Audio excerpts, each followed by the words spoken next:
All right, today is the second half of chapter 11, lesson 1, angles and line relationships. You're going to want to look more on page 495, about halfway through. Certainly you can watch this and see, but you might need to be constantly looking back at your notes. Basically, when you have two lines on a plane that never intersect, they would be called parallel lines. So if you're looking at this one, we have line J and line K, and sometimes they'll be in the book kind of a pink color triangle on there, and that's just their saying that those two are parallel. Sometimes you'll see it written like this, like J and then these two long skinny straight lines is parallel to K. So sometimes you'll see it like that. All right, then you have a line called a transversal, and that is a line that intersects two or more other lines in a plane. So we're going to call that line L is your transversal. We're going to talk about on this set interior angles, and the interior, I kind of colored it yellow up here, and the interior angles are angles 3, 4, 5, and 6, and you can kind of see they're like on the inside or interior of this setup here. Exterior angles I marked in red, so 1, 2, and then 8 and 7, so they're the ones on the outside or the exterior. Going on, those are the easier ones. Alternate interior, I marked in purple and in yellow, not easy to see. Alternate interior, so interior, again, you know you're going to be on the inside here. And an example would be 4 and 6. So those are alternate interior angles. Another example could be 3 and 5. I can remember my high school geometry teacher explaining that it almost creates a Z. Oh, I did not draw a straight line there. So it's almost like a Z. So this angle and this angle are alternate interior, or you could have like a backward Z, and it would be this angle and this angle. The other part is alternate exterior. So I did that one in green. So remember, exterior are the numbers here or here. 2 and 8 are alternate exterior, while I did in red 1 and 7. And these are also then congruent, meaning if you can find the measure of angle 1, it'll also tell you the measure of angle 7. Or if you can find the measure of angle 3, that'll also tell you what the measure of angle 5 would be. So, first question, ask, classify the relationship between angle 4 and angle 8. So let's take a look. 4 is here and 8 is here. Or never mind, I forgot the last one. Corresponding, that's why you're not going to understand. Corresponding angles are kind of like if you look at this as a snapshot and this one as a snapshot, which ones match perfectly? So 8 matches with 4, and they're congruent, meaning they're the same measurement. 5 matches with 1. 2 matches with 6, and 3 matches with 7. And so those are corresponding. Again, all of this information is on page 495, and I would look back at that.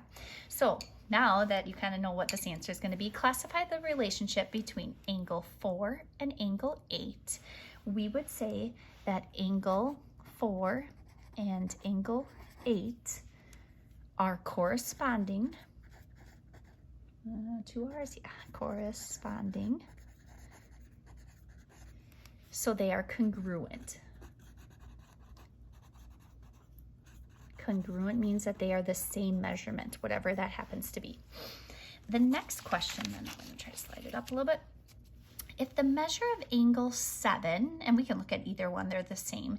If the measure of angle 7 is 80, so if I jotted 80 degrees down here, then find the measure of these angles. So we want to know the measure, and that's, you kind of write it a cursive M, of angle 3.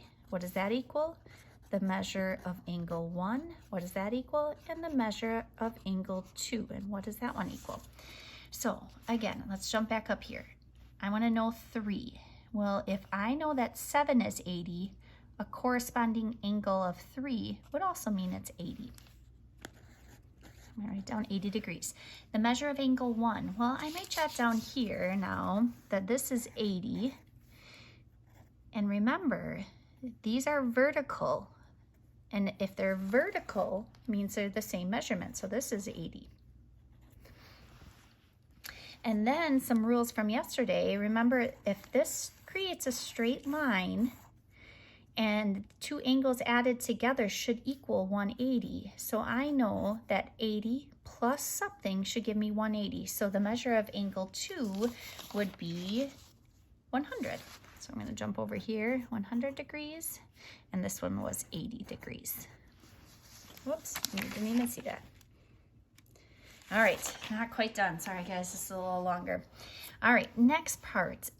We have two angles. They are not complementary, which means 90 degrees. They're not supplementary, which means 180. They actually just tell us. They say that the measure of angle A, B, D, so you just kind of follow it as it says it, equals 164. Oh goodness, sorry, my phone. Continue. All right, 164. This plus this is going to give me 164. So I have 2x plus 23 plus x. I need to combine like terms, so I'm going to put my 1 here. So remember, this and this would be considered like terms. So I get 3x plus 23 equals 164. This is where we cover up the variable, right? Minus 23, cancel. I'm left with 3x equals 141. Divide by 3, cancel, and x equals 47. Now, that's not technically that it's 47 degrees. It's just that x equals 47. Now the question says, find the measure of angle U, V, and W. Oh, wait, hold on. I've got myself confused. Find the measure. Oh, I jumped up some. My bad, guys. I'm going to say find the measure of angle ABC. Sorry, measure of angle ABC. I see. This is an extra. Okay, we're going to just get rid of that. So we just solved for x for this problem. And then we found the measure of angle ABC. So ABC is 2x plus 23. And we just found that x was 47. So 2 times 47 plus 23. So what is this? Going to give me 94 plus 23, which will give me 117 degrees. So the measure of angle ABC, so ABC, this measure here, I took this, I had x, I plugged x in, and I got how many degrees the measure of angle ABC would be.